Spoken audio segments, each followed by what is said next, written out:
Bueno, bienvenidas y bienvenidos a todas las personas que nos siguen en YouTube. Hoy estamos en la cuarta semana del seminario Entre Campo y Campo, Arte más Agroecología, y pues para mí es un gusto que nos estén siguiendo, no solamente la gente que está aquí adentro del Zoom en el seminario, sino pues toda la gente que nos sigue a través del canal de ACT. Este es un seminario organizado en conjunto, en colaboración con el CENART, con el Taller La Colmena y el programa ACT. Bueno, pues hoy estamos entrando a la cuarta semana, como les decía, y en cada semana hemos tenido un eje temático que articula un poco las discusiones que hemos tenido ya muchos ponentes, y en cada semana pues los ponentes han intentado enfocarse en un tema específico. Un poco para hacer el resumen y tener este mapa de dónde estamos. En la primera semana hablamos sobre ecología, desde el punto de vista de la agroecología, entendida pues como una ciencia que da soporte a este campo transdisciplinario. En la segunda semana hablamos de sustentabilidad, que es una noción que también problematizamos en su momento, pero que también intentamos recuperar, ¿no? Intentamos pensar qué significa la sustentabilidad no solo desde la agroecología, sino también desde el arte, desde la ciencia, desde el activismo. La tercera semana, es decir, la semana pasada, hablamos sobre el conocimiento, entendido también desde la agroecología como un elemento fundamental que articula pues, el intercambio de saberes, el intercambio de técnicas, prácticas, formas de hacer, formas de existir, ¿no? El conocimiento entendido también como una especie de diálogo epistémico entre ciencia y otras disciplinas, no solamente el arte, sino incluso disciplinas que no necesariamente están dentro de la academia. Y bueno, pues hoy comenzamos con este nuevo tema, que es comunidad. Es un tema que personalmente me interesa muchísimo, puesto que pues, la noción de comunidad se ha vuelto muy popular últimamente, pero también se ha vuelto como una especie de comodín, se ha vuelto una especie de noción que lo purifica o que lo limpia todo, ¿no? Cuando decimos que esto es una comunidad o que cualquier cosa es una comunidad, es como si automáticamente lo estuviéramos limpiando, ¿no? Estuviéramos diciendo, bueno, esto es positivo. Y de esa manera, pues el término ha sido apropiado por muchos ámbitos que no necesariamente les interesa lo comunitario, sino más bien apropiarse de esta noción. A lo largo del día de hoy y del próximo viernes tendremos una mesa redonda con experiencias muy diversas, visiones muy diversas, tanto desde la teoría como desde la práctica, y yo creo que no nos interesa tanto definir qué es comunidad, sino más bien qué formas de vida y qué formas de organización permite la comunidad. Y también vamos a ver si podemos repensar este término, si podemos recuperarlo y tal como dice el lema de esta gran mesa redonda, cómo podemos construir una comunidad agroecológica.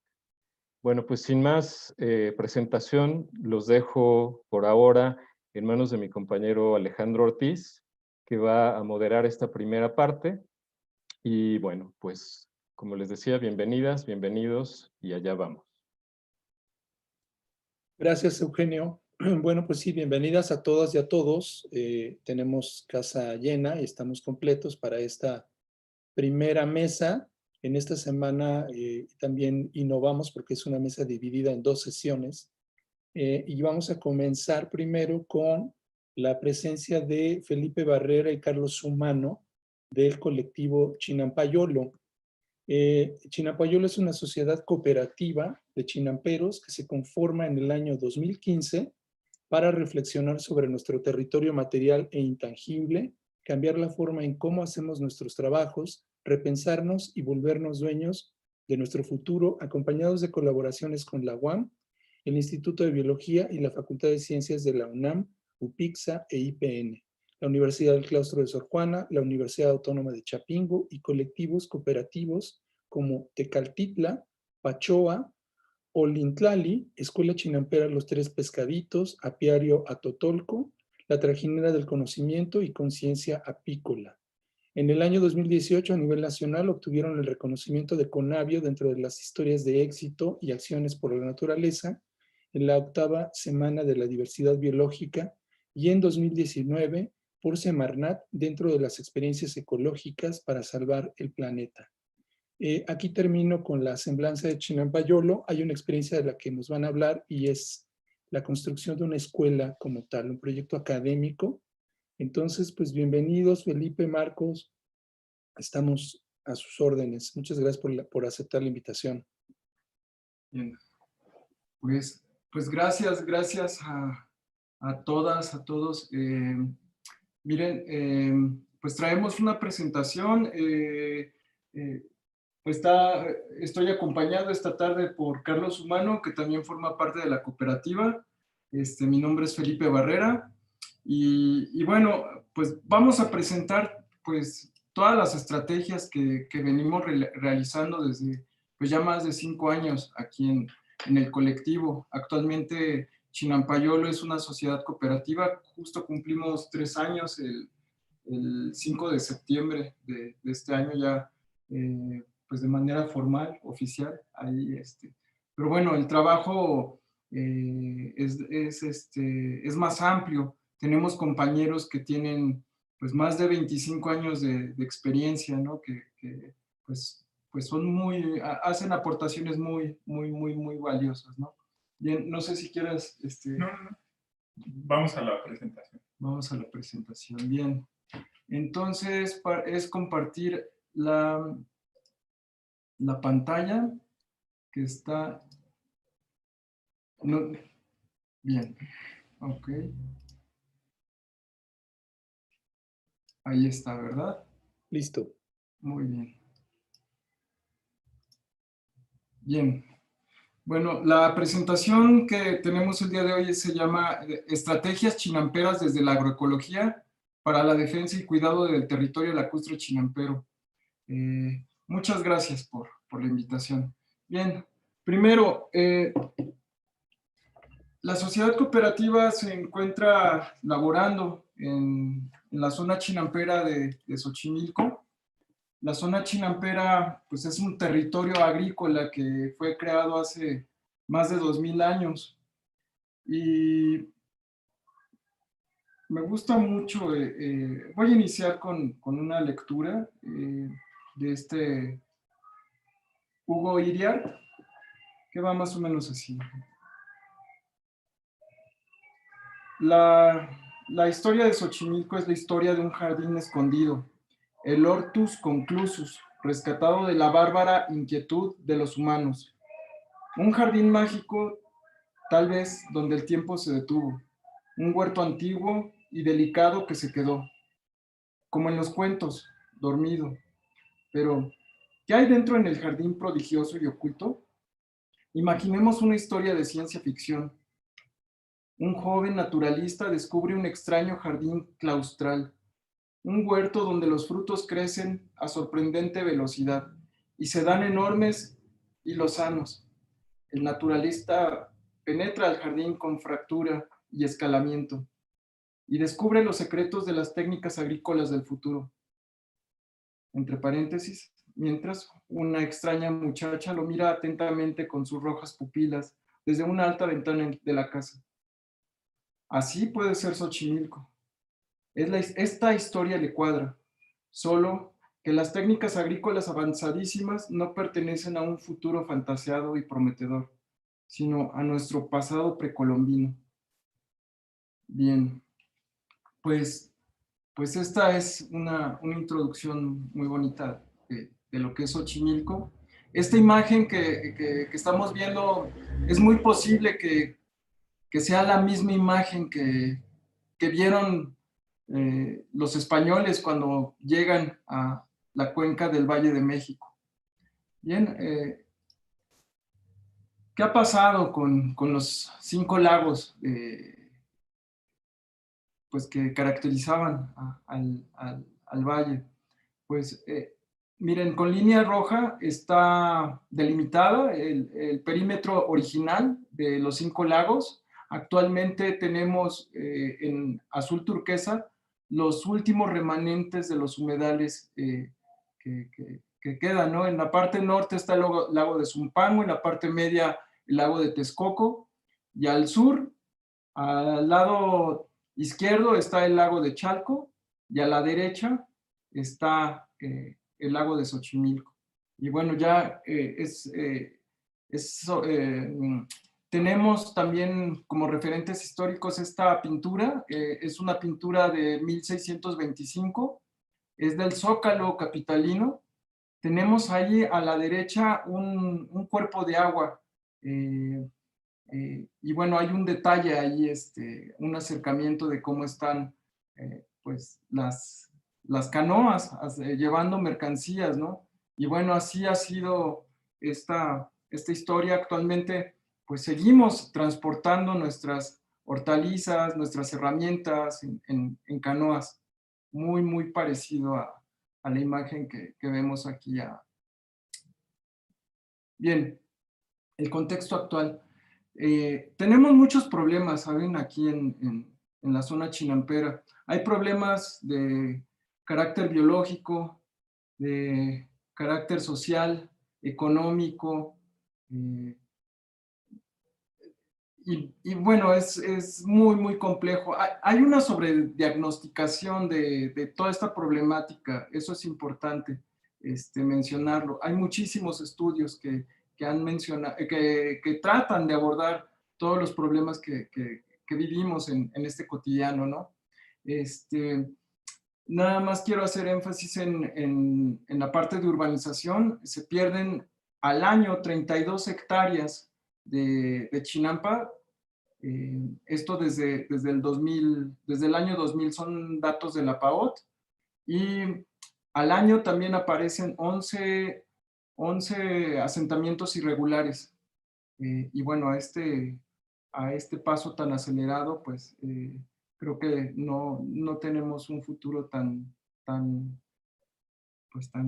prometedor. Pero bueno, en el colectivo de chinamperos, Chinampayolo se reúne muy frecuentemente justo para buscar soluciones a todas estas problemáticas.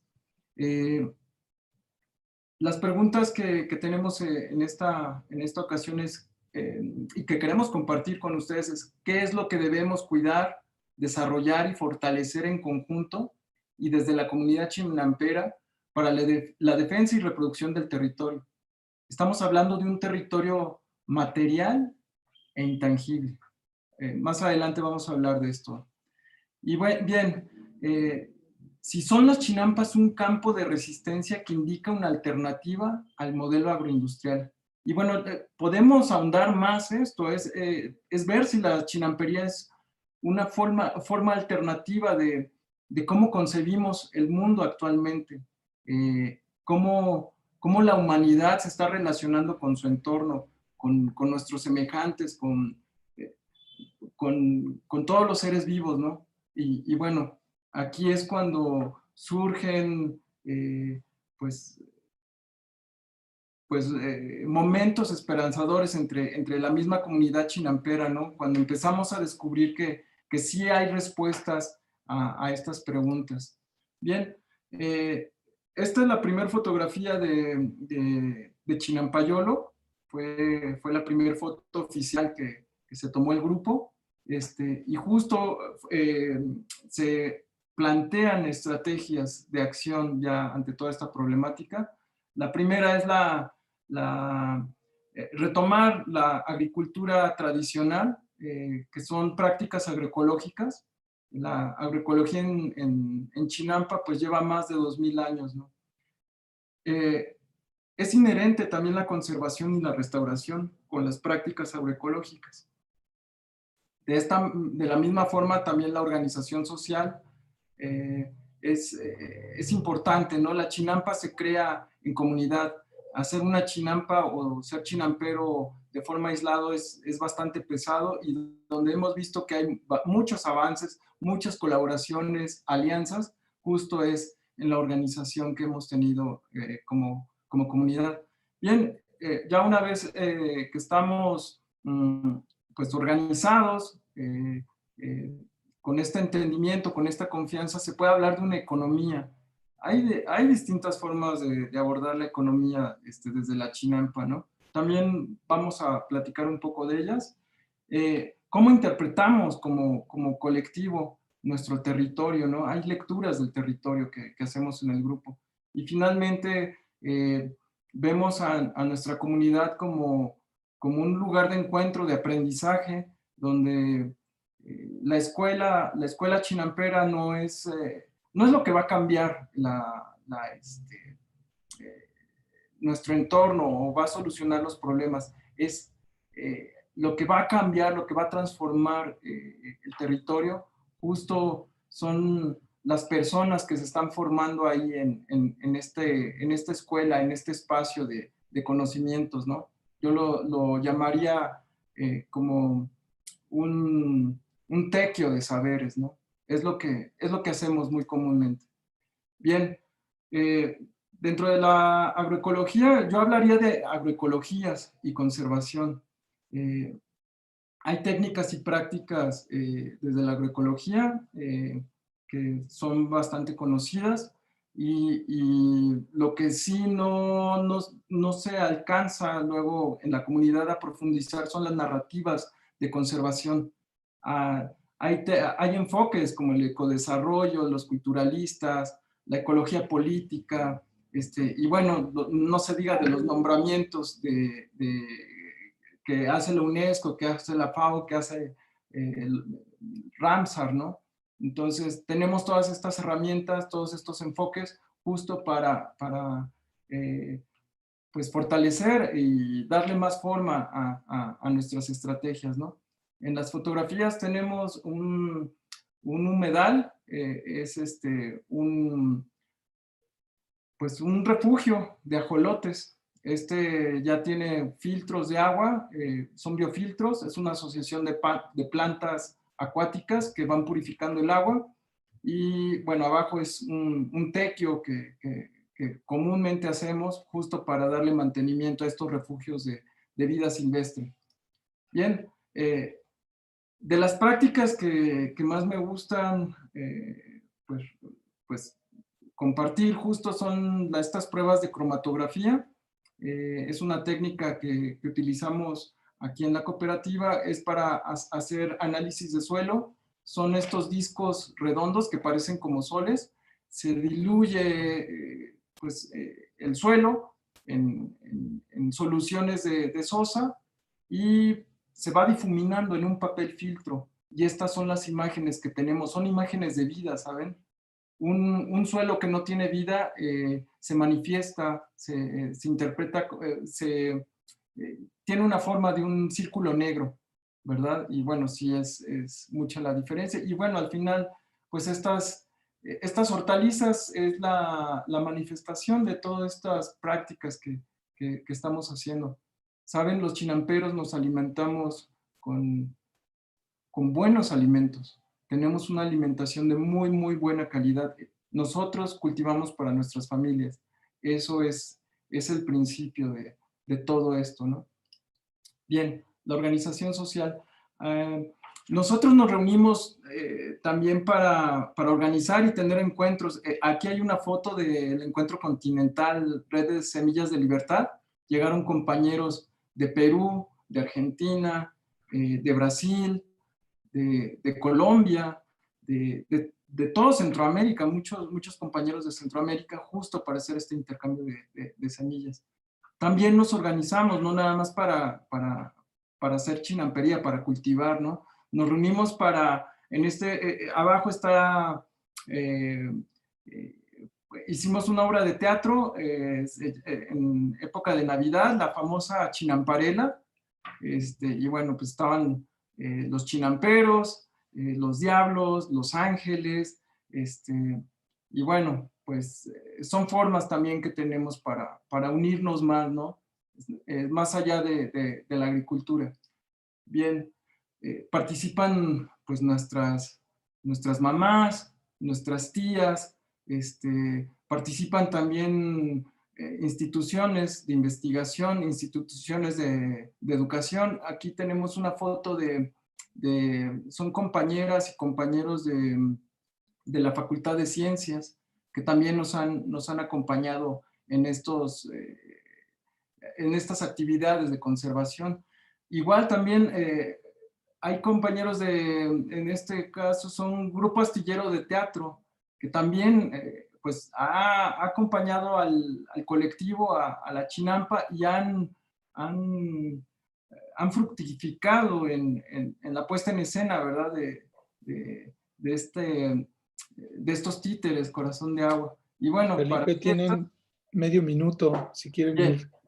bien, tenemos el mercado y comercialización, que también hay varios enfoques. Ahí les voy a compartir esta presentación. Está el territorio chinampero también. Hay una historia pues que de repente es poco conocida. Estas historias se van compartiendo también en los tequios. Por ahí está Julieta, ¿saben? Está haciendo un tequio ahí. Estuvimos revisando las abejas de todo el colectivo. Y bien, en los trabajos también llegamos a encontrar estas piezas que hablan de nuestra historia. Son, yo les llamo los retratos de mi abuelo, ¿no? Por ahí están arriba los de Pedro, abajo están los míos, y bueno, los vamos encontrando conforme vamos haciendo estos trabajos en las chinampas. Esta es una foto de Periférico. Estuvimos presentes este fin de semana en la marcha, ahí pues, por la destrucción del humedal, ¿no? Y bueno, son los contrastes que hay ahí. Bien, finalmente la educación y las resistencias chinamperas, lo que les comentaba de la escuela, vista más como un espacio de encuentro donde nos estamos formando para transformar nuestro entorno y la forma en cómo estamos interpretando nuestro territorio, nuestra chinampa y estos intangibles. En la parte de abajo, nada más mencionar rápido, estamos en Pátzcuaro con las monjas, es con Sorofelia, son monjas capuchinas, ¿verdad, Carlos? Sí, bien. Ellas tienen un proyecto de achoques. Y bien, pues están también ahí estos encuentros con personas que nos han brindado también esta sabiduría, ¿no?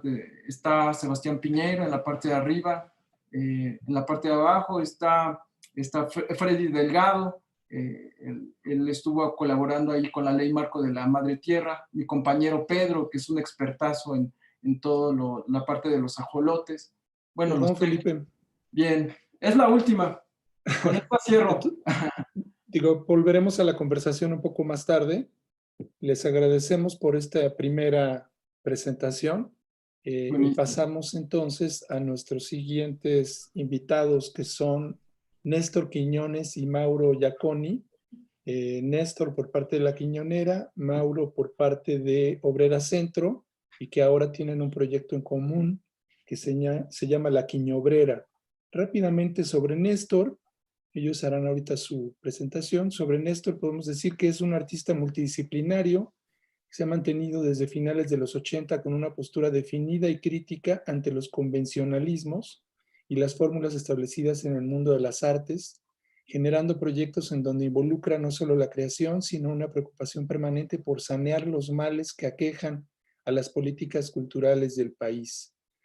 Junto con su hermano Héctor y Rubén Bautista fundaron La Quiñonera en 1988, espacio emblemático en la escena del arte de los 80 y que continúa hasta hoy desarrollando exposiciones y proyectos, siguiendo las señales de diferentes generaciones creativas hasta el día de hoy.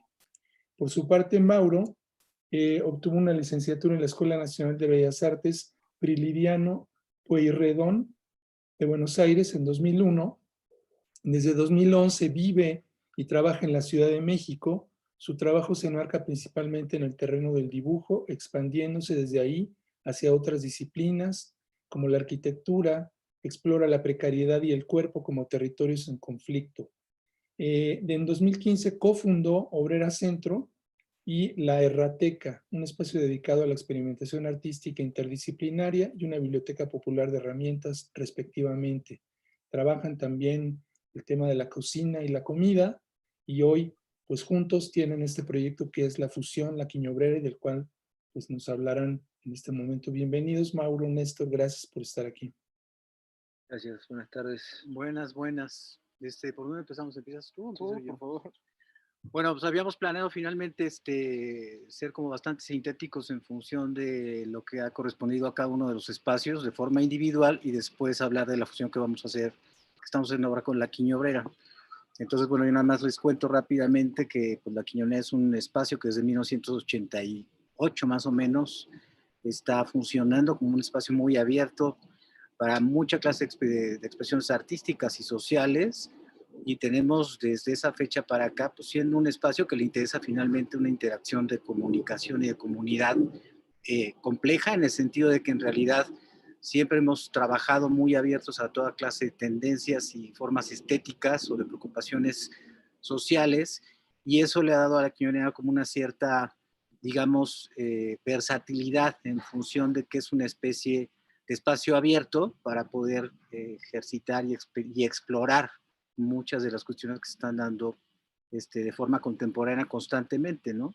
Entonces, desde ese lugar, pues, por este lugar han pasado, pues, artistas, cineastas, músicos, gente que tiene que ver con cuestiones sociales, y desde ese ámbito, pues, nos hemos sostenido hasta el momento de ahora, ¿no?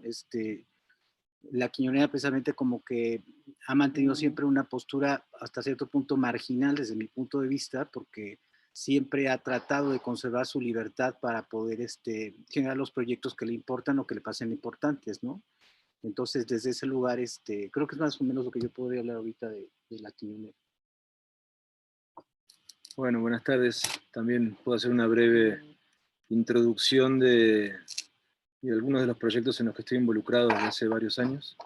En principio, que es un poco por el que estoy aquí, Obrera Centro es un espacio que fundamos junto con Marcos Castro en el año 2015, justo entre la división entre las colonias Centro y la colonia Obrera. Y un poco la idea fundante del proyecto era trabajar con una comunidad específica, que era la comunidad artística, y funcionar como un espacio de encuentro y de producción. Para cada uno de esas ideas nos planteamos como estrategias diferentes. La idea del encuentro tenía que ver con poder reunir a la comunidad artística en un ámbito desprofesionalizado, no profesional, o no en un ámbito reconocido para la práctica. Entonces lo que armamos fue una cocina en el centro del espacio, que fue una cocina semi-industrial, en donde funcionaba un poco como el fogón, ¿no? Como el lugar cálido del espacio que teníamos en el centro. Y a partir de ahí empezamos a reunir gente, a cocinar, a convivir durante ese periodo de cocinada, pasar ese tiempo juntas, y pues luego comer y hacer una sobremesa. Esa estrategia es muy simple, pero nos ha funcionado mucho como para deambular en la comunidad artística y poder invitar a diversas generaciones a convivir. Y a partir de ahí se fueron desplegando muchos de los proyectos que hoy día conforman Obrera Centro. Y otro de los proyectos que quizás tiene que ver más con una comunidad más específica todavía, ya que la que conforma Obrera Centro es un poco más efímera, por decirlo de alguna manera, o rotativa o volátil.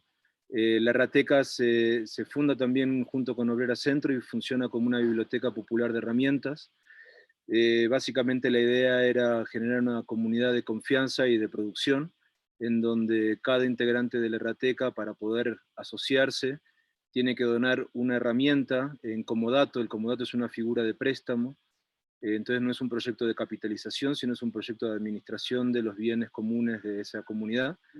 Y básicamente funciona de forma gratuita, funciona como un espacio de encuentro para la construcción de proyectos, para el aprendizaje de oficios, para el desarrollo de dinámicas críticas en torno al arte contemporáneo, etc.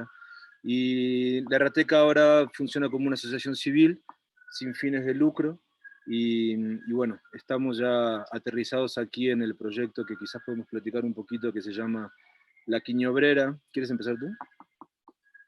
Pues bueno, La Quiñobrera, Curiosamente, Mauro lleva más o menos un año viviendo aquí, un año ya casi, ¿no? Y a través de ese tiempo, bueno, pues tenemos muchas afinidades como artistas y como proyectos en sí.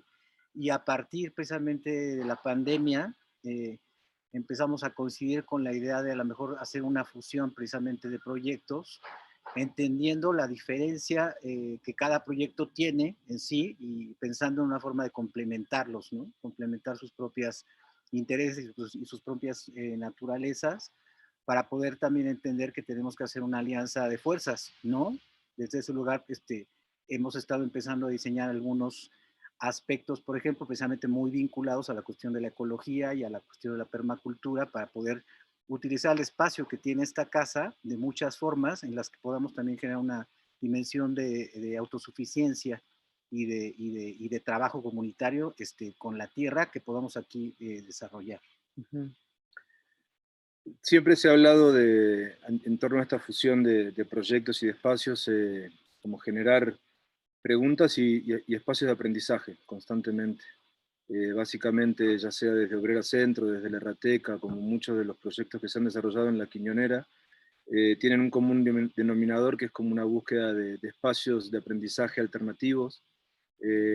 Por ejemplo, del lado de la Errateca nosotros estamos generando constantemente grupos de estudio sobre temas específicos, y aquí con la fusión de la Quiñobrera nos hemos planteado también cómo poder construir dentro de la ciudad en un ámbito muy particular, cómo poder desarrollar instancias de generar nuestra propia comida de alguna manera, poder tener autosuficiencia poco a poco, como para poder aprender y alimentarnos de lo que nosotros mismos podamos construir, digamos. Entonces, a partir de ahí uno de los primeros gestos que hicimos fue construir un gallinero, en donde desde marzo estamos aprendiendo ese mundo de las gallinas y de todo eso que implica, que de afuera la verdad suena muy, muy simple, pero es bastante complejo y rico. Rico en varios aspectos. También estamos haciendo el primer ensayo con una colmena urbana. Estamos criando abejas, y a partir de ahí también haciendo un desarrollo de aprendizaje profundo, porque es un mundo que para nosotros era desconocido. Y bueno, también por las características del lugar se está constantemente abriendo nuevos rincones dentro de la casa, como para cultivar y sembrar cosas, ¿no? Y también estamos muy interesados, como está diciendo Mauro, en, bueno, pues por ejemplo, precisamente a raíz de este seminario, la oportunidad finalmente también de invitar a algunos proyectos que se puedan desarrollar en este espacio, porque creo que estamos también muy interesados pues, a un trabajo que tiene que ver con un cambio de mentalidad, ¿no? Digamos que este lugar para nosotros ofrece muchísimo la oportunidad que, digamos, como seres como bastante urbanos en sí, estamos convencidos de que precisamente una relación como mucho más concreta y directa con la tierra es interesante porque como está diciendo Mauro ahorita, el hecho de que aquí tengamos abejas es increíble porque ni se notan. Las gallinas te hacen entender que se despierta de alguna manera el funcionamiento de la tierra que normalmente no ves, ¿no? Y te empiezas a interactuar de otra forma y eso te hace transformar tu mentalidad y también empezar a cuestionar un montón de, digamos, de toda esta desestructuración que tenemos como seres, digamos, como seres civilizados, pues, ¿no? Entonces, creo que tenemos como en puerta un poco la gran perspectiva de también configurar, ¿no? Una serie de proyectos que tengan que ver con digamos, con una transformación de mentalidad como seres urbanos o civilizados, mucho más vinculados al aspecto comunitario y digamos, vinculado a la tierra. Sí, bueno, dos de las cosas que hemos estado observando también es que a partir de desarrollar este tipo de pequeños ensayos, nos hemos dado cuenta primero de que se genera mucho menos basura, porque la basura se distribuye a cada una de las áreas y termina no siendo basura, sobre todo la basura orgánica. Entonces no se generan esos residuos constantemente. Y lo otro, que es quizás una de las cosas que más sorprende, es la desconexión absoluta que uno mismo puede percibir que tenemos con la producción de nuestros alimentos, ¿no? El tiempo de producción, el trabajo que llevan, los propios tiempos naturales de en qué semana las gallinas empiezan a poner huevos, cuánto tiempo se demora como para que una colmena abastezca su propia necesidad de miel y empiece a generar extras, ¿no? Que es lo que generalmente se consume pensándolo de una forma como buena onda con ellas. Entonces, básicamente, una de las cosas que estamos muy, muy interesados en poder construir alianzas y poder sumar más proyectos que tengan inquietudes similares, que puedan convivir, ¿no? En esta especie de pequeña comunidad que se está formando en un espacio emblemático en la ciudad y que bueno, creemos que puede ser un pequeño ensayo y un espacio que puede funcionar como para hacer pequeños ensayos en una ciudad bastante hostil como para encontrar estos rincones, ¿no? Y pues creo que más o menos esa sería la idea en general. Bueno, también hemos platicado mucho acerca, por ejemplo, de la necesidad desde nuestro punto de vista, a partir del arte y de las fuerzas creativas, digamos, de una forma de reconstrucción del sentido ritual, ¿no? Del sentido ritual, digamos, de la creatividad, vinculada finalmente de forma casi muy, lógicamente muy cercana a los ritmos de la agricultura, ¿no? Es decir, de alguna manera también pensamos que esta especie de desincronía que el mundo contemporáneo vive tiene que ver con la inercia y con la hiperproducción, hipercivilización y tal. Y a lo mejor se pueden aquí generar otros nuevos ritmos distintos a partir un poco de la creatividad y las fuerzas creativas y la unión de la memoria, para poder reconfigurar unas formas simbólicas, ¿no? De interacción entre la comunidad, ¿no? Creo que eso sería más o menos pues una idea en general más o menos de lo que estamos pensando que puede ser básicamente la quiñonera. Bueno, si quieren terminarlo aquí, de todos modos, como mencionamos, volveremos a abrir la conversación al término de la ronda. ¿Les parece bien? Sí, nos fuimos muy rápido. Hay alguna pregunta, pero se la vamos a dejar para cuando termine la ronda, ¿no? Una pregunta ya dirigida a ustedes. El siguiente participante sería, en este caso, Antonio Carrillo Bolea, que es licenciado por la Facultad de Filosofía y Letras de la UNAM. Actualmente se desempeña como director operativo de Estampa Verde, AC, y es el principal responsable del desarrollo de proyectos de agricultura regenerativa. De igual manera es consultor privado para proyectos que quieran emprender la transición hacia modelos regenerativos de producción, colaborando actualmente como coordinador del programa de tabaco sostenible de la empresa Nueva Matacapán Tabacos. Con una amplia experiencia en agricultura regenerativa de más de 15 años, se ha certificado en agroecología, construcción natural y permacultura por la cooperativa Las Cañadas, Ridge Dale Permaculture y Regrarians, no sé cómo se dice. Actualmente cursa un máster en Innovación Social y Economía Solidaria por la Universidad de Salamanca y forma parte del Fellowship Apertus, Gobierno Abierto, desde lo local para el desarrollo sostenible, desarrollado por el Programa de Naciones Unidas en México También forma parte de la red de liderazgo ambiental de la Universidad de Yale. Antonio, bienvenido. Muchísimas gracias, Alejandro. Un gusto estar acá con todos ustedes. Y pues bueno, para continuar en esta conversación, preparé una presentación y quisiera retomar un poquito lo que acaban de compartir nuestros compañeros de la Quiñonera sobre pues esta reflexión sobre los alimentos, ¿no? Me gusta mucho lo que ha escrito Wendell Berry, se lo recomiendo, como que justamente es una persona que pues ha escrito mucho sobre esta necesidad de volver a resimbolizar el acto agrícola. Entonces él dice que comer es un acto agrícola, ¿no? Y actualmente pues nos hemos desconectado mucho de las realidades agroecosistémicas, en gran parte porque pues, vivimos con un sistema económico que puede forzar a los ecosistemas a producir gracias a que tenemos pues, una energía fósil que no tenían las anteriores generaciones, ¿no? Y pues ese es un pico de energía que hemos tenido disponible, pero pues es también como un espejismo, pues no dan los sistemas vivos para mantener este modelo no extractivista y pues afortunadamente he estado colaborando desde hace mucho tiempo con diferentes iniciativas. Yo estoy de base en la zona de los Tuxtlas. Es un área natural protegida que se llama Reserva de la Biosfera de los Tuxtlas al sur de Veracruz. Y pues desde ahí empecé trabajando como vinculándome con proyectos de ecoturismo y agroecología. Y actualmente seguimos trabajando por allá, ahora con este proyecto de tabaco. Y pues bueno, les comparto mi pantalla para poderles mostrar un poquito de lo que preparé hoy por acá.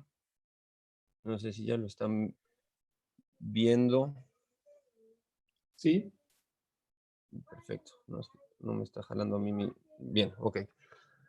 Entonces, pues la propuesta que elaboré para este seminario va relacionado con pues con un proyecto que hemos querido consolidar desde hace mucho tiempo, de cómo podríamos generar condiciones apropiadas allá donde estamos trabajando para desarrollar una residencia artística que pudiera servir como el vehículo de comunicación y de vinculación con los diferentes actores involucrados en estos procesos.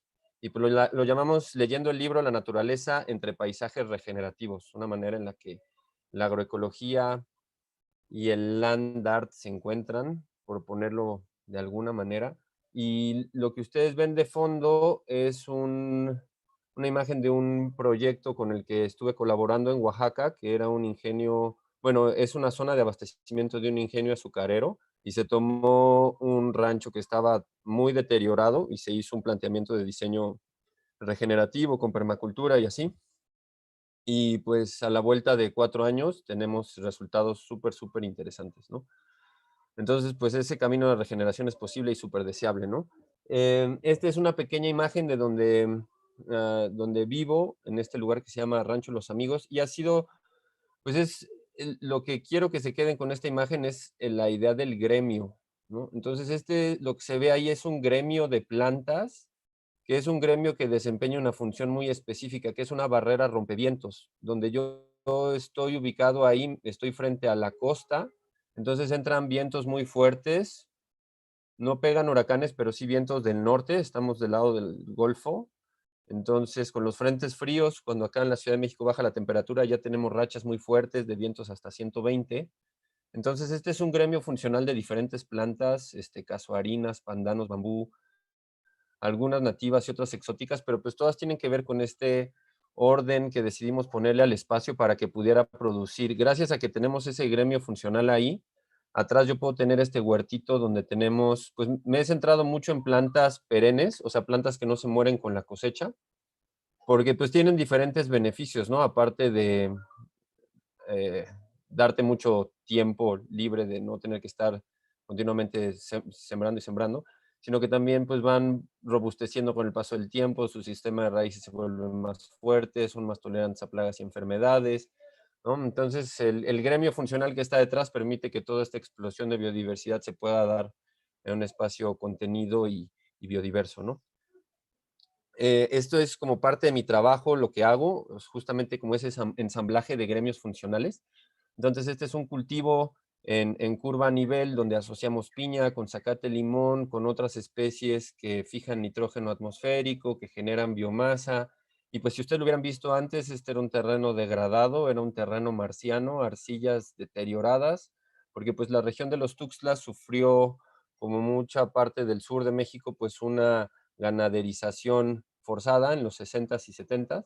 Entonces todo esto que era una selva preciosa, pues se taló y se introdujo la ganadería. Entonces, sobre suelos muy degradados, empezamos con este proceso de restauración, metiendo estos gremios que pues produzcan alimento y que mejoren las condiciones ecosistémicas. Aquí otro ejemplo donde estamos nuevamente metiendo el vetiver, que es el pasto que se veía en la primera imagen que les compartía. Es un pasto increíble, es como uno de mis caballitos de batalla que uso en los diferentes proyectos. Y pues aquí está asociado con otro caballito de batalla que es el gigantón, que es una planta ahí pionera, que pues ahorita hemos tenido el gusto de colaborar con el Instituto de Ecología de la UNAM para tratar de que se adopten sistemas silvopastoriles. Y bueno, por ahí unos mangos y otras plantitas nativas que estamos introduciendo. En mi recorrido como consultor, pues he tenido la oportunidad de colaborar en diferentes proyectos. Este es uno en San Miguel de Allende, donde pues bueno, este es un creó diferentes sistemas, ¿no? Igual en terreno muy degradado, se puso una hectárea de viñedo, una hectárea de potreritos, un taller de lácteos, un huerto, una espiral ahí de frutales. Em, Este es otro proyecto en bosque de pino encino, donde hicimos una intervención con este diseño en línea clave o keyline para establecer sistemas de árboles frutales con pastizal y con zonas de cultivos anuales. No sé si lo alcanzan a ver, pues esta es una toma aérea de cómo se ve ese sitio ahorita. Y pues pasó de ser una zona que era de monocultivo de maíz, que pues iba degradando año con año, a esto que pues año con año va construyendo materia orgánica, va construyendo mitigación y adaptación al cambio climático, ¿no? Este es un proyecto muy interesante en el que pude colaborar en el contexto cañero, en una zona de abastecimiento para el ingenio La Margarita. Entonces, pues yo empiezo por esto en mi trabajo, generar un mapita base donde empezamos ahí a trabajar, a proyectar, a sistematizar pues los sistemas regenerativos que vamos estableciendo de acuerdo a cada contexto. Aquí fue un caso muy extraordinario donde había un sistema pecuario muy interesante con manejo holístico de ganado, cercos eléctricos, rotación, mucha producción en poco espacio, un taller de bambú muy interesante y un sistema agroforestal también muy, muy interesante. Y luego San Ricardo, que pues es el único proyecto que diseñó el difunto Eugenio Gras, que era un pionero en esto de diseño ecológico aquí en México. Y pues es el único proyecto que está abierto al público. Todos los demás diseños que hizo Eugenio Gras son en ranchos privados. Y pues este se planteó como un diseño para sensibilizar a la gente, ¿no? O sea, si ustedes ven alrededor de todo esto, pues son manchones de monocultivo de caña de azúcar, ¿no? Que después del maíz es el segundo cultivo de mayor superficie en nuestro país. Entonces, pues esto era como para generar alternativas para la comunidad, donde pues antes en esta zona de abastecimiento, pues se sembraba para alimentar a la gente y ahora se siembra caña solamente para alimentar al mercado de commodities, ¿no? Entonces, lo cual pues es una bestialidad, representa como a esta parte del el modelo hegemónico del que estoy hablando, ¿no? Y un sistema agrícola que es para alimentar al mercado y no para alimentar a la gente. Y aquí pues parte de los procesos de diseño, cómo vamos pasando de primero trazarlo en lápiz, a luego ya irlo trazando en el terreno y cómo vamos implementando diferentes estrategias de sucesión, ¿no? Imitando la sucesión natural, vamos metiendo los arbolitos frutales, pero con diferentes plantas de acompañamiento, el gigantón, leguminosas, plátanos, y pues a la vuelta del tiempo es un sistema que se va volviendo más robusto, ¿no? Que justamente genera biomasa, que puede capturar carbono atmosférico, que es más resistente a plagas, enfermedades, a sequías, etcétera, ¿no? O a lluvias torrenciales. Y este es el caso de San Ricardo, igual ya una fotografía aérea de un proceso de implementación ya más avanzado en el 2016. Y pues como muestra, ¿no? De que tomamos un terreno muy degradado, abusado por años de agricultura convencional y con un buen diseño, que para mí el diseño es como esta mezcla afortunada de ciencia y arte, ¿no? Como que debe de ser un buen diseño, tiene de las dos cosas. Pues puedes poner un nuevo orden en el territorio, ¿no? Y además es muy elocuente, no es algo que, o sea, que con esta imagen ya se podrían dar ustedes una idea, inclusive si yo no les estuviera narrando qué está pasando ahí, se podrían dar una idea clara de que es algo muy diferente a lo que sucede en el monocultivo de caña. Y pues ahora en el contexto de la tabacalera, un contexto muy diferente, en la zona de los Tuxtlas también, en suelos muy, muy fértiles, el único valle agrícola de la región, porque todo es conos volcánicos y es como la única zona relativamente plana. Es un tipo de suelo que se llama Faucem, que es como el tipo de suelo más fértil que hay en el mundo, y pues son tasas de erosión de más o menos de 120 a 140 toneladas por hectárea por año que se pierden. Entonces es una barbaridad. Para la tabacalera es un costo muy fuerte, este costo de la erosión derivado de los eventos extremos de precipitación que ahora se ven, ¿no? O sea, por el cambio climático esto es algo que ya, o sea, ya les pegó desde hace años, entonces desde el año pasado estamos colaborando con ellos, implementando a gran escala el tema del keyline y pues ahí está como la proyección, o sea, esto es como mi base de trabajo, que sería esto es una fotografía de alta resolución con un dron y con un sistema de posicionamiento de GPS para poder sacar las curvas a nivel, y hacemos ese diseño en los trazos en línea clave, que ya al final del día se ven algo así. Esta es una fotografía con el dron, y pues bueno, como que lo más significativo que se ve acá son los cambios en el patrón de cultivo. No sé si lo alcanzan a ver, como esas rayitas tenues de café, y luego otras líneas cafés más oscuras, que son como las zanjas de drenaje. Arriba, en la parte superior izquierda, es un bordo de agua, y luego esa como V invertida es el vetiver, haciendo esta labor de conservación. Entonces, esto es una intervención que apenas llevamos un año, pero ya estamos teniendo resultados efectivos nada más con el cambio en el patrón de siembra, con la implementación del vetiver y con estas zanjas de infiltración. Claro que esto ha sido un cambio cultural, ha sido muy disruptivo para la cultura de la tabacalera, ha sido trabajar mucho con la resistencia al cambio de muchos trabajadores y de muchos tomadores de decisiones, pero pues ahí está, ¿no? Se ha logrado ese cambio y la gente se ha convencido de que funciona, ¿no? Porque hemos logrado evitar, o sea, de no haber hecho esto, las pérdidas hubieran sido hasta de un 50% en la plantación. Entonces, las herramientas que yo uso, pues viene de aquí, de esta escuela australiana, de donde viene la permacultura también, pero esto es anterior a la permacultura, un planteamiento que hizo Parsifal Yeomans en los 50s, que es la escala de permanencia. Entonces, esto es una metodología muy interesante en la que no me voy a detener mucho porque es muy amplio, pero te permite leer cualquier paisaje, cualquier territorio con estos elementos que son los relativamente más permanentes hacia los menos permanentes, o lo que nos va a hacer más necesario usar más energía para cambiar, ¿no? Como el caso de cómo cambiar el clima. Digo, nos ha costado mucho trabajo bombear de los yacimientos fósiles y quemarlo, y estamos cambiando el clima, pero digamos es relativamente más estable. Y pues bueno, por cada capa vamos trabajando por cada capa para cada proyecto con sus necesidades específicas, ¿no?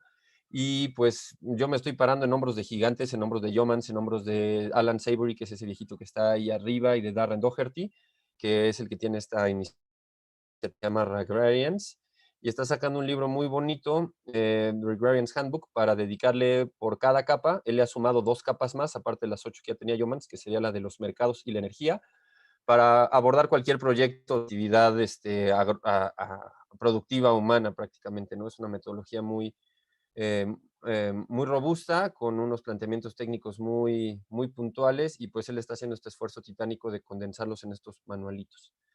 Y pues yo lo he resumido un poco de esta manera, donde básicamente mi trabajo, lo que a mí más me gusta son los sistemas agroforestales, meter arbolitos, y si logramos hacer un buen diseño de los sistemas agroforestales y compensarlo con los accesos, ¿no? Los caminos y demás, y tenemos claro cuál va a ser la conformación del terreno con diseño hidrológico, vamos a poder construir un paisaje futuro que va a ser ecológicamente robusto, o sea, que va a tener las características para desempeñar estas funciones de captura de carbono, restauración del ciclo hidrológico, hábitat para la biodiversidad, etcétera, etcétera, que va a permitir que haya una productividad rentable, y que además, para mí, debe de llevar esta característica de que debe ser visualmente agradable. Es un proyecto que está bien resuelto siguiendo esta escala de permanencia, debe de tener también esa parte, podríamos llamarlo estética del paisaje, ¿no? Pero también sería una ética del acto estético en sí, porque estamos trabajando con la regeneración de la base de la producción, ¿no? O sea, desde el suelo estamos recuperando esas características de materia orgánica, microbiología y nutrientes, ¿no? Y pues bueno, aquí nuevamente dentro de mi parte técnica, todo lo que se puede hacer, ¿no? Los sistemas agroforestales que existen y las necesidades que pueden satisfacer de hortalizas, frutas y nueces, cultivos anuales, hongos, medicinales, prácticamente cualquier necesidad cotidiana, ¿no? De producción primaria, puede estar resuelta por un sistema agroforestal. Entonces eso es como nuestro principal esfuerzo desde Estampa Verde, tratar de promover al árbol como el principal aliado y amigo del productor, no importa que sea agrícola o ganadero. Y pues bueno, ya en mi mundo ideal, un proyecto lleva un plan detallado de implementación, donde trabajamos en la preparación del sitio, hay cierta logística que completar, hay que tener un equipo claro, ¿no? De que se va a encargar de la ejecución y del seguimiento, hay que tener materiales y herramientas adecuados disponibles, y esta cosa que yo le llamo parámetros de diseño, ¿no? O sea, que nos tenemos que dar cierto margen de maniobra en cuanto a tiempo para implementar, margen de maniobra en cuanto a recursos, herramienta, personal. Tenemos que visualizar el manejo, ¿no? Un diseño centrado en las personas que al final del día se van a quedar con el proyecto. Probar los accesos que funcionen, ¿no? Pensar a largo plazo. Y bueno, diseños esquemáticos y demás cosas que pueden ayudar mucho a la sistematización de posteriores labores, ¿no? Entonces, ¿esto qué aporta a esta discusión que yo les planteé en un inicio de la construcción pues, de una comunidad que trabaje esta parte creativa, ¿no? Que lo llamo residencia artística porque es como el derrotero que más tengo a la vista, pero que al final puede sumar estos 5 componentes, ¿no? Suelos, biodiversidad, agua, diseño, donde está como esta parte de ciencia y arte platicándose, ¿no? De manera transdisciplinaria, y un diseño centrado en la gente, porque al final, si no hay gente que lo maneje, que esté ahí operándolo, que el diseño haya sido pensado para ellos, pues no va a funcionar. Y pues mi inspiración, que es lo que ahora les quiero compartir, o sea, como mi motivación, como el puente para trazar esto, es un artista a quien yo admiro mucho, que personalmente me impulsó a tomar este camino, que es Frederick Hundertwasser. Entonces él escribió esta frase muy bonita de el deber con el árbol, ¿no? Se los quiero compartir. El deber con el árbol significa la restauración del diálogo con la naturaleza. Esto es un cambio fundamental, una nueva orientación. Una vida cotidiana sin el contacto íntimo con árboles, plantas, suelo y humus no es digno para el hombre. Y pues, o sea, Hundertwasser fue súper pionero y vanguardista en cosas de diseño ecológico pues desde los 80s, ¿no? Aquí, por ejemplo, lo que les comparto es ese planteamiento que él tiene de las 5 pieles. Entonces él habla de la epidermis como nuestra primera piel, luego la ropa, luego nuestra casa, luego nuestra identidad con la comunidad y con la naturaleza, y luego la naturaleza, perdón, ya como la quinta piel, ¿no? Entonces él habla de esta reivindicación de las 5 pieles, de como de nuestro deber de salir del tren industrial prefabricado que nos ha matado la creatividad, y también le tira mucho a la línea recta, y esa figura de él con el escalímetro pues es muy representativa. Esa la rescató de un despacho de un arquitecto después de que se quemó. Entonces él en su trabajo se consideraba también médico de la arquitectura. La imagen que está al lado izquierdo, la Hundertwasser en Austria. Entonces él decía que la línea recta es la que nos tiene enfermos, ¿no? Entonces que vivir en construcciones lineales y cuadradas es la que genera nuestros comportamientos psicópatas y esquizoides y demás. Perdón, Y Antonio, pues en estamos la sobre agricultura, tiempo. sí, ok, bueno, muy rápido nada más aquí, como él fue pionero en sanitarios secos, en el tema de los techos verdes, los árboles en todos lados, y al final pues él también fue pionero en esto, los cementerios verdes. Ahí al lado derecho es donde él está enterrado, ahí en su rancho en Nueva Zelanda, y en medio es una pintura que lo llamó el cementerio de los muertos felices, ¿no? Entonces, ya nada más por último, mientras nos acercamos ahora a los límites del crecimiento, solamente la descentralización, la reflexión y poder bajar la velocidad en armonía con la naturaleza nos puede salvar. Una de sus últimas frases, ¿no? Entonces, como médicos de la agricultura, trabajar en eso, trabajar en la recuperación de la biodiversidad y pues de curar a la agricultura de esos patrones de depredación y de despojo que tienen, ¿no? Y pues ahora sí que el territorio, el lienzo, donde pues la invitación, ahí es donde estamos, ahí en el Rancho Los Amigos, es un espacio donde pues he hablado con diferentes artistas y amigos de que pues se dan ciertas condiciones para probar esto, pero pues bueno, sigue abierta la pregunta, ¿no? ¿Cuáles deberían de ser las condiciones ideales para que una residencia artística pudiera tener los elementos para abordar unos planteamientos como estos que les tiré el buscapiés ahorita por acá? Y ya nada más, si me dan chance de leer este último de Wendell Berry. Buenos granjeros, quienes se toman en serio sus deberes en el cuidado de la creación y de los herederos de su tierra, contribuyen al bienestar de la sociedad de más maneras que la sociedad suele reconocer o incluso saber. Estos granjeros producen bienes valiosos, por supuesto, pero también conservan el suelo, el agua, la vida silvestre. Ellos conservan el espacio abierto y el paisaje. Y bueno, de fondo es una imagen de Las Cañadas, un proyecto con el que he tenido el gusto de colaborar, que está en Huatusco, Veracruz, que también ha sido pionero en esto de la agroecología y permacultura aquí en México. Muchas gracias. Muchas gracias a ti, Antonio, muy completo, muchos puntos a conversar. Pasamos con Ignacio Pla. Él nació en Montevideo en el 73, vive y trabaja en México, es director de escena, actor, dramaturgo, maestro de teatro, programador y gestor cultural. etnólogo de primera carrera, estudió la tradición narrativa oral maya y la educación y los movimientos sociales indígenas en México. En los últimos 10 años su práctica artística y profesional se desarrolla en el punto de cruce entre la creación e investigación escénica, la enseñanza de las artes y el trabajo con comunidades específicas. Las temáticas en las que indaga giran en torno a la memoria, el delirio, la sutileza y la crítica social. En 2010 funda y coordina la Unidad de Vinculación Artística, la UVA, del Centro Cultural Tlatelolco de la UNAM, y ha sido curador de programas públicos del Museo Universitario de Arte Contemporáneo, el MUAC, también de la UNAM. Actualmente coordina el proyecto Cerro de Agua para el Museo de Arte Moderno en colaboración con el Centro Cultural Los Pinos. Bienvenido, Nato, gracias por aceptar la invitación. No te escuchamos, Nato. Muchas gracias por la invitación, estamos entre amigos. Es para mí un poquito extraño, quiero mencionar, hablar de la relación con la tierra y estamos puros hombres frente a esta charla, pero bueno, eso son nimiedades en este momento.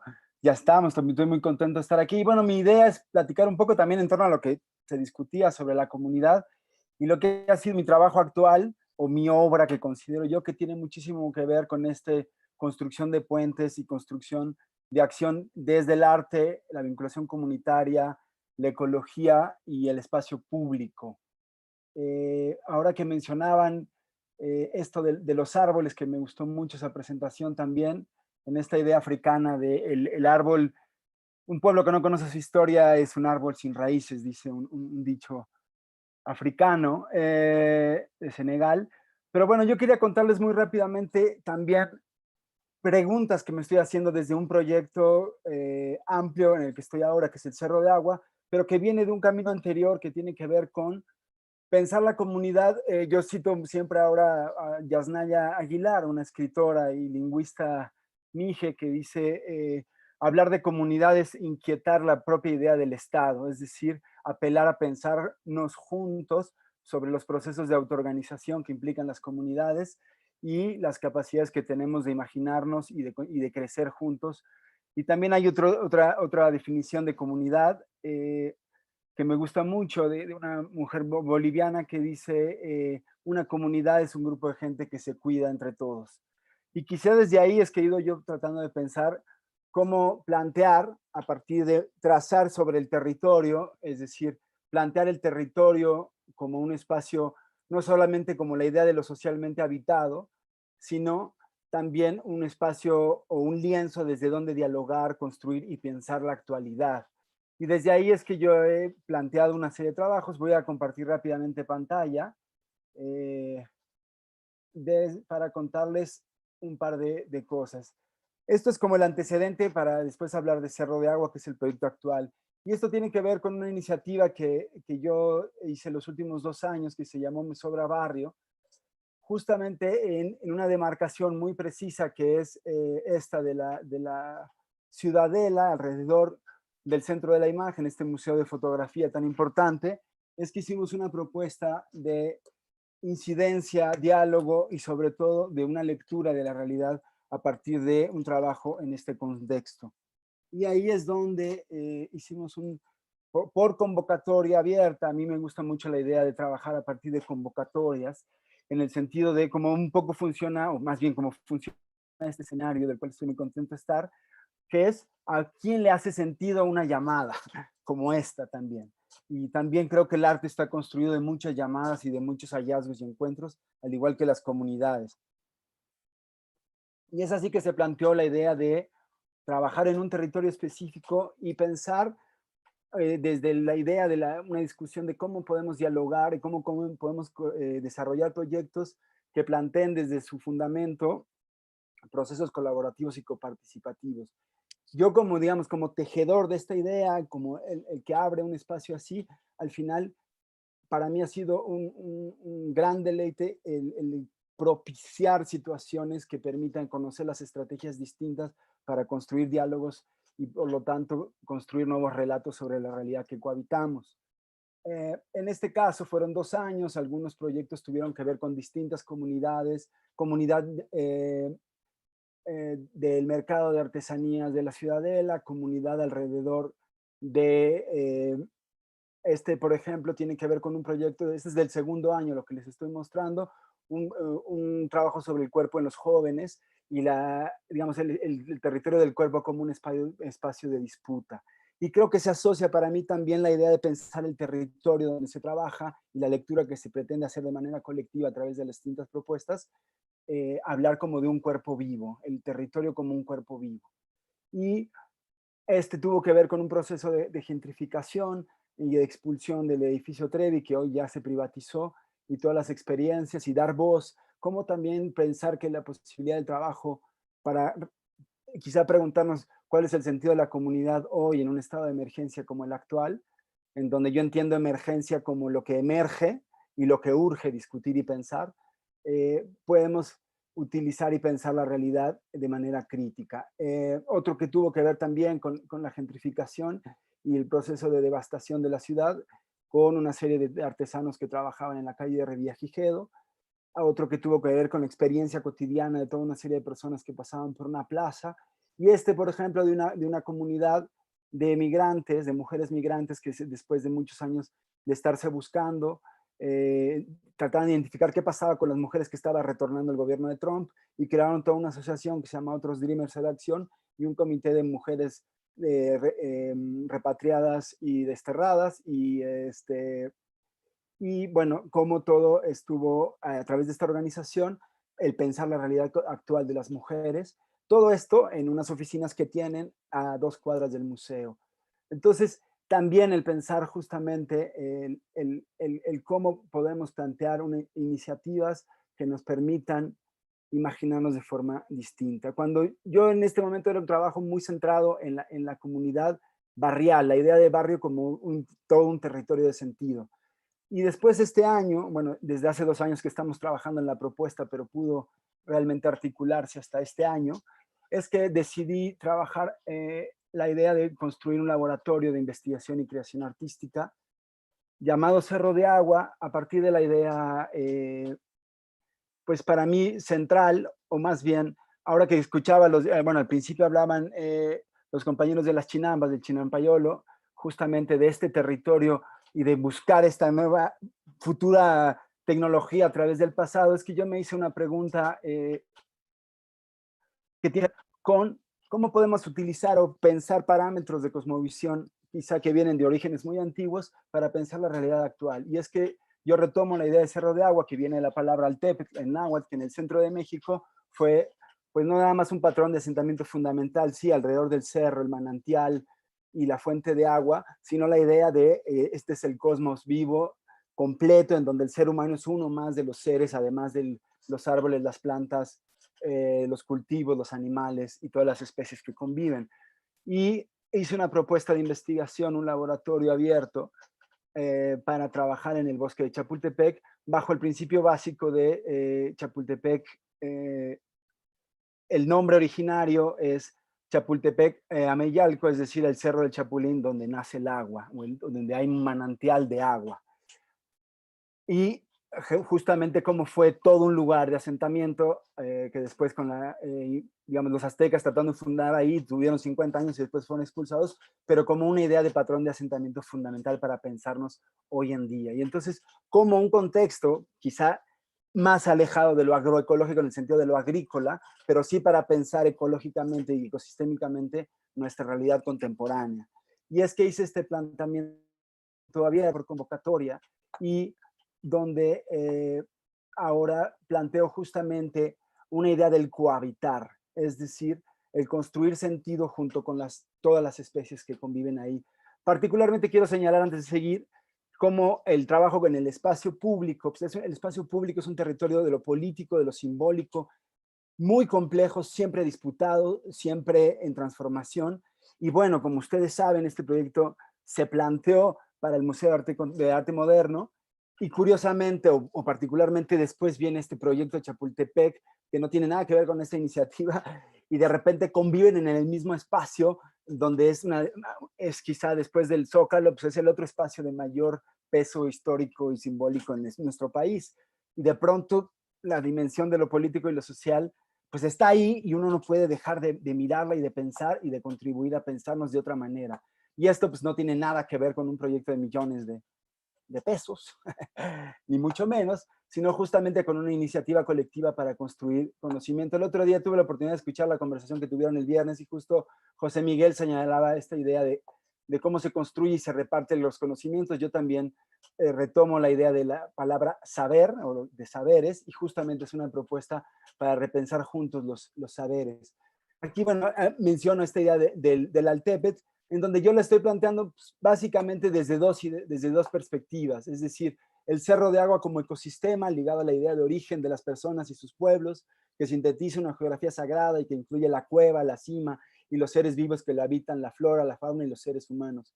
Y también el Altepetl, que era la unidad mínima de organización comunitaria y que originalmente nos permitía, o se hablaba, o se usaba ese término para hablar de pequeñas comunidades de pueblo, y luego con la llegada de los españoles se volvió incluso una palabra utilizada para hablar de ciudades.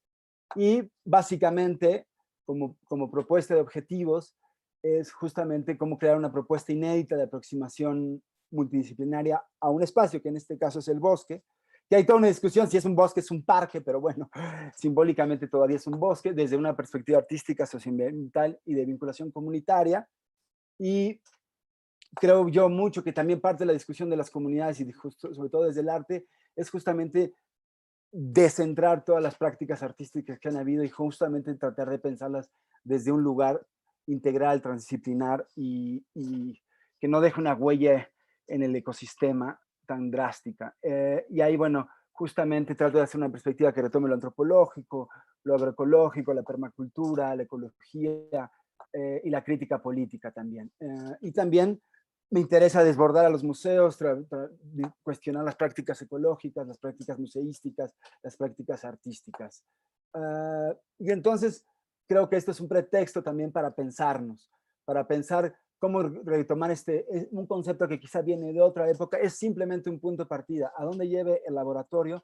Porque hay que decirlo, es un proyecto de casi 8 meses, apenas comenzamos, es un laboratorio de investigación, de formación, en donde 6 proyectos que entraron, estamos trabajando e investigando juntos. Y luego cómo pensar y accionar desde el arte de manera crítica e innovadora para incidir en la sociedad. A mí sí, yo sí soy todavía un utópico que creo que el arte puede ser una herramienta para leer la realidad y también para transformarla de manera crítica, creativa y hermosa, ay, sí, no, y digna, quizás es la palabra.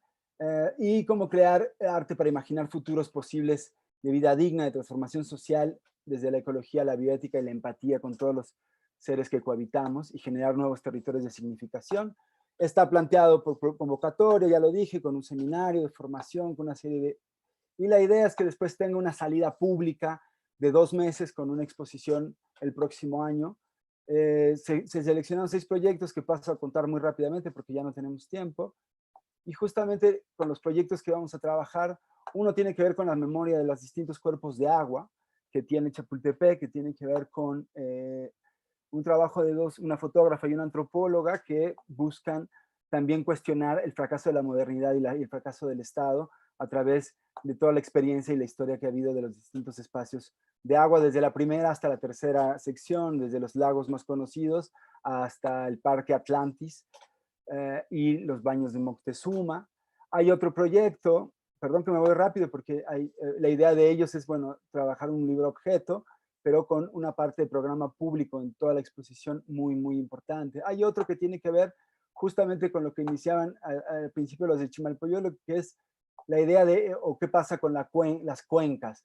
La idea de que Chapultepec al final estaba en la orilla de uno de los pequeños, de los lagos, pero de una cuenca de 5, y entonces este artista plantea con Cayuco y navegar como los 5 grandes lagos, el de Chapultepec, el de Chalco, el de Texcoco, Xaltocan, Zupango, y todos estos pues tienen que ver justamente con un trabajo con las comunidades de cada una de las organizaciones que trabajan alrededor de estos cuerpos de agua. Otro que tiene que ver con una pieza que es de escucha, es una pieza sonora para, a través de un sistema de escucha, para escuchar fugas de agua, retomado de Turquía, busca tratar de rastrear el sonido del agua debajo del bosque. Pero sobre todo me interesa pensar en cómo generar una lectura conjunta, que es mucho de mi labor. Hay otro que tiene que ver con dibujar en el agua, generar microorganismos de montaña y todo un centro de producción de tintes y de microorganismos de montaña para regenerar y limpiar las aguas y a la vez hacer dibujos y trazos en el agua, de un artista de Costa Rica, y otro que tiene que ver con pensar el paisaje social a partir del zoológico y la comunidad que trabaja en el zoológico y hacer una reconstrucción escultórica de la idea de paisaje. Me estoy yendo demasiado rápido, entonces no puedo entrar a detalle en cada uno de los proyectos, pero bueno, y uno más que tiene que ver con pensar el futuro a través de trabajo con niños y las aves que cohabitan en el bosque. Y la idea es, al final, cómo podemos pensar en lecturas que generen, pues eso, retratos colectivos y comunitarios del presente. Y a la vez, cómo evitar pensar en los evangelismos estéticos, o no caer en los evangelismos estéticos partiendo de la idea base de el arte simplemente transforma por ser arte, sino justamente cómo construir procesos horizontales, críticos, dialógicos y, en este caso, ecológicamente claros y con cierta incidencia. Y bueno, yo ya no me voy a meter en cada una de las sesiones del seminario, yo lo dejaría por ahí. Y bueno, yo sí lanzaría como esto, ¿no? Como una pregunta de cuáles son las posibles lecturas o de qué herramientas podemos tomar para pensar nuestra realidad. Es decir, creo que este punto de partida, que es retomar un concepto de origen prehispánico, mesoamericano, pues tiene mucho de pretencioso, pero tiene que ver también con tratar de construir epistemologías y prácticas que no siempre nazcan desde teóricos y pensadores europeos, sino revisitar quizá también otro tipo de prácticas que tienen otras ideas para pensarnos y pensar nuestra realidad actual. Entonces, por ahí lo quisiera como dejar. Yo soy solito, no soy de un colectivo. Mi proyecto siempre he trabajado así, me gusta y no puedo dejar de trabajar junto con otros. Yo vengo del arte escénico y creo en el acto creativo, colaborativo y coparticipativo como una raíz y una práctica fundamental. Para mí la investigación artística siempre será colectiva y a la vez tengo una plataforma, digamos mi territorio de trabajo desde hace varios años, es una cosa que yo le llamé Tente en el Aire plataforma, que es justamente un espacio de investigación, curaduría, asesoría, creación, vinculación comunitaria. Todo está en conformación a nivel de páginas y tecnologías, pero sí en ideas estamos desde hace varios años trabajando en ellas. Y pues ya. Gracias, Nato. Gracias a ustedes. Pues nutridísimas las participaciones, la verdad es que no sabríamos por dónde empezar. Lo primero sería, solo como comentario a lo que mencionó Nato al inicio y que me mencionaba Heréndira en un mensaje en privado, que es fortuito el hecho de que no hubiera mujeres en estas 4 participaciones. El próximo viernes serán prácticamente puras mujeres las que estén. Fue por este diseño de las mesas. Y en este momento hay 17 mujeres conectadas en esta sala. Entonces, solo para hacer ese apunte, ¿no? Por otro lado, hay una pregunta, la única pregunta que entiendo que se ha generado desde YouTube en este momento, a la que quizá podríamos buscarle una respuesta, que es muy simple, que era de Alfredo Narváez para La Quiñobrera, hablando de la errateca, y decía, me recuerda a todo el tema Maker Global. ¿Dónde queda? Quizá si nos ayudan Néstor y Mauro a hablar de dónde está en este caso La Quiñobrera, y Chinampayolo también hablar puntualmente de dónde están, para que pasáramos ya con preguntas de parte de todo el grupo que se encuentra en esta sala, ¿no? ¿Voy? Bueno, creo que la errateca se enmarca dentro de otros parámetros, no tanto de la cultura maker global, que está bastante de moda y la cual me interesa mucho y sigo a muchos makers y es algo que a mí me hace sentido, pero tiene que ver más que nada con ejercitar, hablando de comunidades, con ejercitar ideas políticas que quizás están elaboradas dentro de una teoría, pero que no se han puesto a la práctica o que no hemos puesto a la práctica nosotros mismos. y que tiene que ver con desarrollar comunidades en torno a la confianza y en torno a la posibilidad y al acceso de la producción, de la productibilidad. La Errateca básicamente lo que hace es un mecanismo muy simple, que es cada persona que se asocia a la Errateca con una herramienta, la herramienta que se requiere no tiene un valor económico necesario, un requisito económico necesario. Depende de la voluntad y de las capacidades de cada inscrito o inscrita. Y aquí en ese sentido vale lo mismo si alguien puede donar un desarmador o si alguien puede donar una mesa de corte láser, ¿no? Se apunta principalmente a esa comunidad de confianza, de prestar la herramienta propia, y al prestar esa herramienta propia, esa herramienta se multiplica en todas las herramientas del acervo de la biblioteca. Entonces hay varias operaciones que funcionan a través de la Errateca que nos parecen interesantes ejercitar, ¿no? y poner en práctica, sobre todo. Una básicamente parte de la idea del bien común y de la propiedad colectiva, y ahí es en donde nos parece que se puede abordar ese proyecto desde muchas concepciones diferentes, pero en este caso básicamente tiene que ver con un ejercicio de potencializar las propiedades individuales en torno a la confianza de un proyecto o de un aglomerador de esas voluntades, digamos, ¿no? Entonces no necesariamente está enfocado en esa comunidad maker particularmente, sino está enfocado en un espacio que se ha hablado en muchas oportunidades hoy, seguramente en las mesas anteriores, sobre compartir saberes y compartir herramientas, ¿no? Entonces se ancla básicamente en ese lugar. Dentro de la Errateca tenemos un programa público que se llama La Herramienta Justa. La Herramienta Justa es una pequeña cita a Iván Illich, y básicamente en ese programa tenemos 3 tipos de encuentros y de talleres. Uno enfocado al oficio, a los oficios de las herramientas, al aprender una herramienta específica o algún oficio que está en peligro de extinción, por decirlo de alguna manera.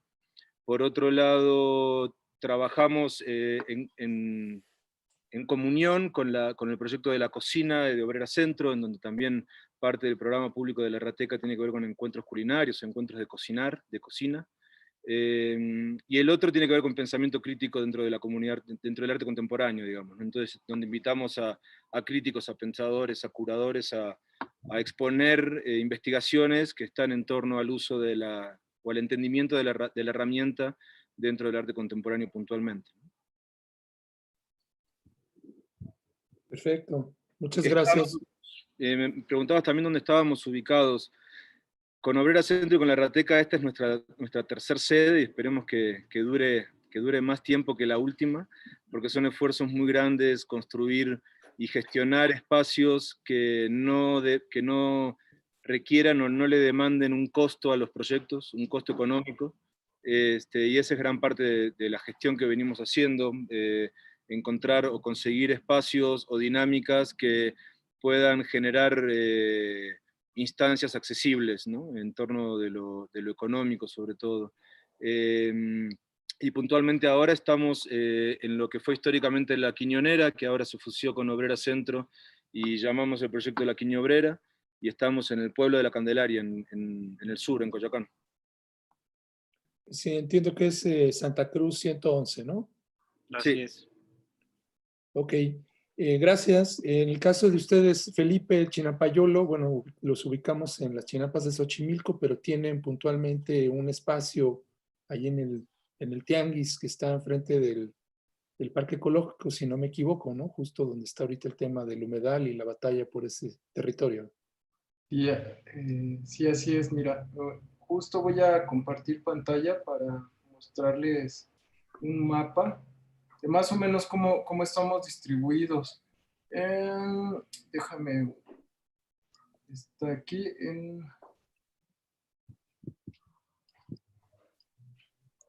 herramientas, aquí compartir pantalla. Ok. Sí, mira, creo que ya se ve. ¿Está Sí. por ahí? Ok, bien, mira.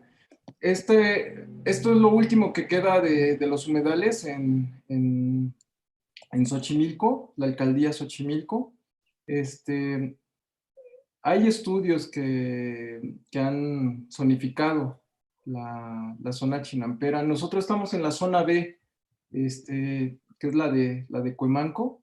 Es donde pues se tiene una mejor, están intactas, bueno, hay menos perturbaciones, ¿verdad? Por parte de contaminación, por parte de la mancha urbana. Bien, los puntos rojos es donde tenemos nuestras chinampas. Mi compañero Pedro Méndez, la familia del Valle, su servidor Felipe Barrera. Y bueno, tenemos ahí una colaboración con San Gregorio Atlapulco, que es la zona F, con la escuela chinampera Los Tres Pescaditos de Mario Rufino y mi compañero Sergio Castillo. Bien, pues trabajamos ahí en colectivo, ¿no? Tenemos la ventaja de estar compartiendo la chinampa pues con grupos, con instituciones, pues con todos los interesados, los y las interesadas pues en compartir la chinampería, ¿no? Y bien, Perfecto.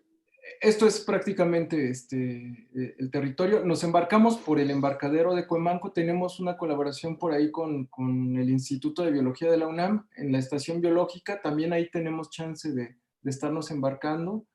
Chinampayola actualmente se está enfocando mucho a la parte de conservación, producción y la escuela chinampera. Estamos ahorita dejando un poquito esta parte de comercialización. Próximamente va a haber muy, muy buenas noticias porque vamos a estar en viveros de Coyoacán. Por ahí también es muy posible que haya este espacio, ¿no? Y pues seguramente más cercanía con la ciudad. Estos vínculos, pues sí, son los que han hecho crecer mucho a Chinampayolo, ¿no? Estas colaboraciones. Pues hasta ahí yo le dejo. Muchas gracias, Felipe.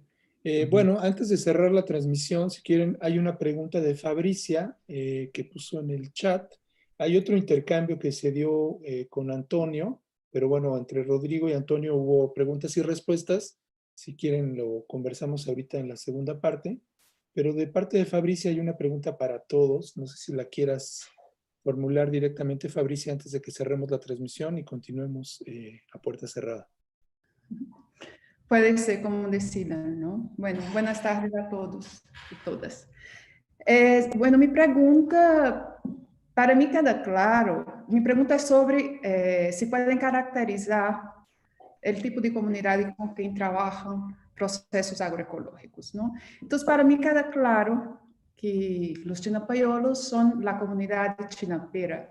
Entonces, me gustaría saber directamente para los de Chinampayolo, ¿cuál es el sentido de la agroecología para ellos, ¿no? Y cuáles son los retos. Y en relación a, bueno, a los demás participantes, ¿cuál es el, bueno, si pueden caracterizar el tipo de comunidad con las que trabajan, ¿no? Es básicamente eso. Y mi inquietud, si puedo hablar un poquito sobre mi inquietud, es que me llama muchísimo la atención que, por ejemplo, en Brasil, yo soy de Brasil, la agroecología tiene un sentido de lucha política, ¿no? O sea, es como que es muy de la comunidad, del movimiento Sem Terra, y que está por detrás la formación de comunidad con base en el método Paulo Freire. Y hay mucha gente involucrada y hay un sentido de lucha y de producción de alimento en cantidad, ¿no? Para abastecer la población. Es eso. Felipe. Bien. Híjoles, Fabricia, que es la pregunta que acabas de hacer es súper, súper importante. ¿Cómo entendemos la agroecología? Y hablaba en un inicio de que hay muchas agroecologías y justo el sistema económico está tratando de apropiarse de la agroecología, ¿no? Están tratando de crear insumos que le vendan al campesino, ¿no? Eso es una agroecología pues que es totalmente distinta a la que nosotros entendemos en las chinampas. La agroecología la entendemos como la libertad del campesino de crear sus propios insumos. Es una herramienta muy poderosa porque justo te permite tener una autogestión, te permite ser más libre, no depender de estos insumos. La agroecología pues se puede entender pues como un movimiento subversivo, si lo vemos así, ¿no? Creo que se puede encaminar la agroecología como un movimiento liberador y revolucionario. Justo, también nos permite entender la agroecología y la chinampería en especial se construye en comunidad. Entender a la chinampería de forma individual, pues no es posible. La chinampa se hace en comunidad. Los retos que tenemos justo son los problemas sociales, los problemas de fragmentación social.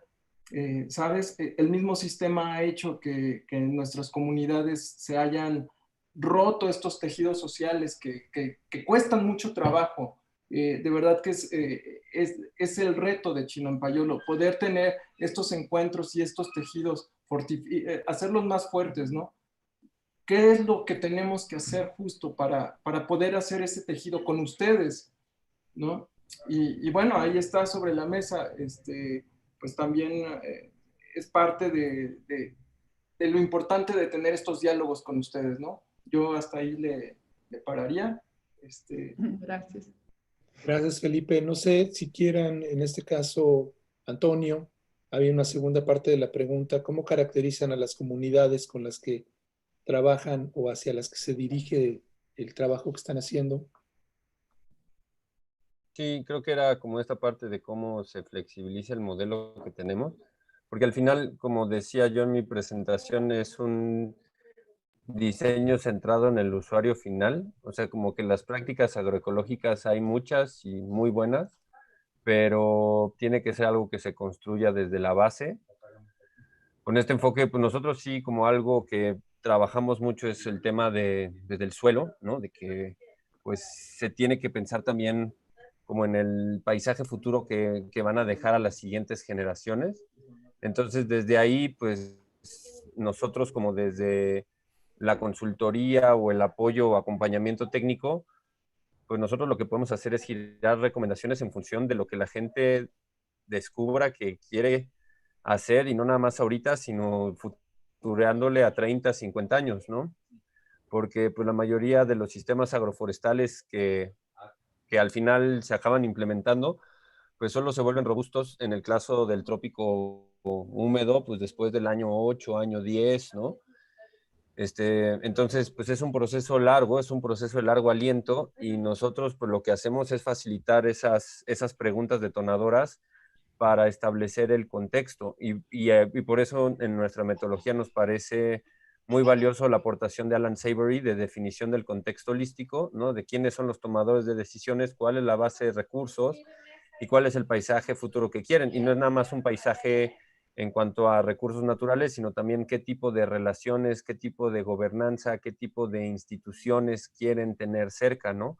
Para que pues tus acciones se vayan moviendo hacia allá, ¿no? En lugar de, pues no sé, armar un mole de muchas buenas prácticas que al final, pues sí, a lo mejor todas pueden sumar a mejorar la producción o a reducir costos, pero va más allá, ¿no? También es un acto político también, ¿no? De organización desde los territorios. Entonces, pues en ese sentido nuestro modelo es flexible y parte de ahí, del ordenamiento territorial participativo, donde pues usando la escala de permanencia vamos definiendo como la vocación del paisaje de acuerdo a zonas e intensidad de uso.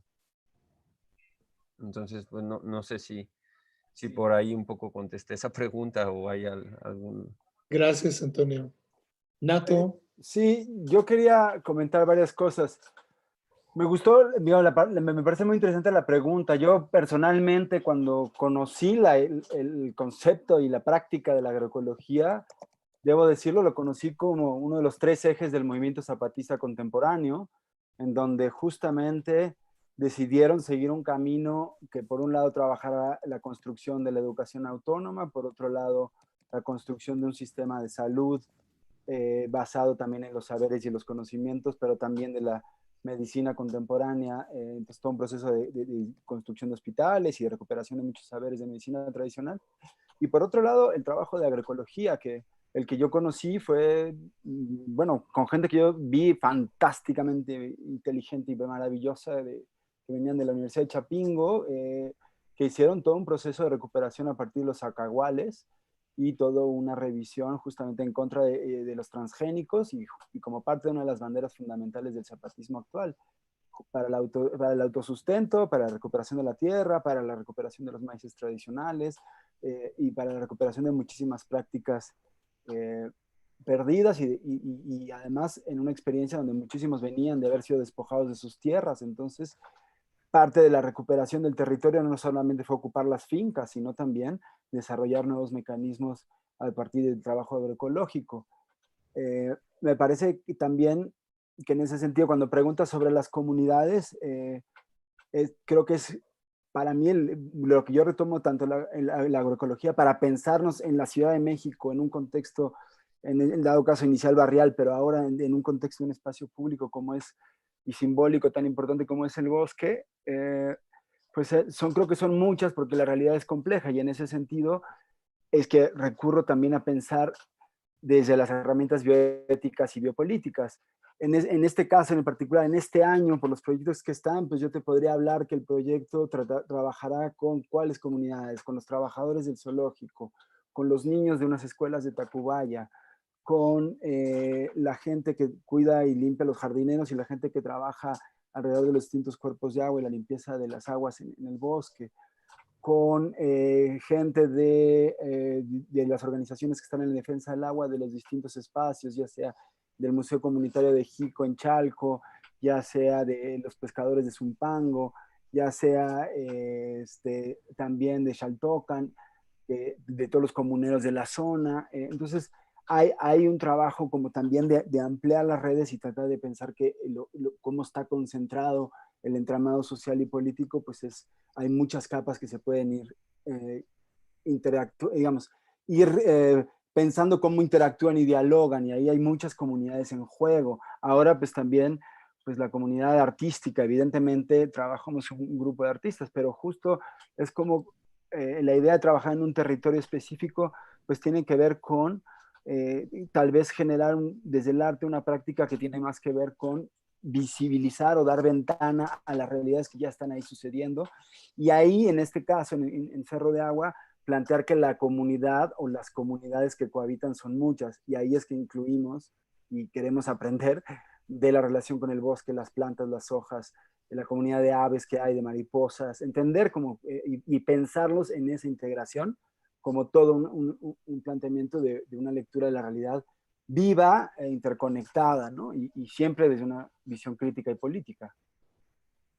Gracias, Nato. Gracias.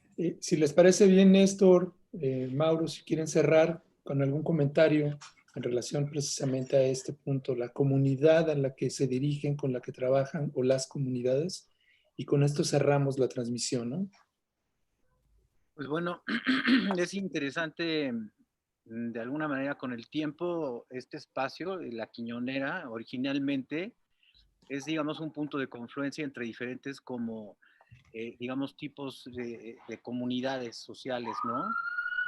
Una, por un lado, es el pueblo de la Candelaria, que es el pueblo básico que se formó aquí antes de que llegara a la ciudad. La otra es la parte de Santo Domingo, que es una parte como de cinturón urbano. Y la otra parte enfrente es una parte como clase mediera. Entonces es muy interesante porque de alguna manera la Quiñonera siempre ha tenido este punto de confluencia entre diferentes formas de realidad y a través de su, digamos, del desarrollo que ha hecho, ha tratado un poco de, digamos, conciliar finalmente ciertas formas de interacción con estas comunidades, ¿no? Porque de ser un espacio que hacía muchas fiestas, además con un montón de gente como bastante extranjeros, gente de fuera dedicada al arte, nos dedicábamos mucho poco a tratar como de romper las barreras, digamos, convencionales que se dan en diferentes estratos sociales. Ahora, pues lo que estamos precisamente tratando de hacer es empezar a generar como cierto tipo de programas que en realidad también tengan vínculos de conocimiento, de interacción y digamos, de participación, sobre todo desde mi punto de vista con el pueblo de la Candelaria, para poder crear una comunidad más fuerte entre lo que nosotros tratemos de desarrollar, ¿no? Siempre con la puerta abierta para toda la parte que conforma digamos, esta confluencia, este espacio, y más o menos es un poco lo que, como nosotros estamos, es la dimensión donde está situado este espacio, ¿no? Okay. Gracias. Perfecto. Bueno, vamos a cerrar la transmisión, ya nos colgamos un poco, cerramos la transmisión en YouTube.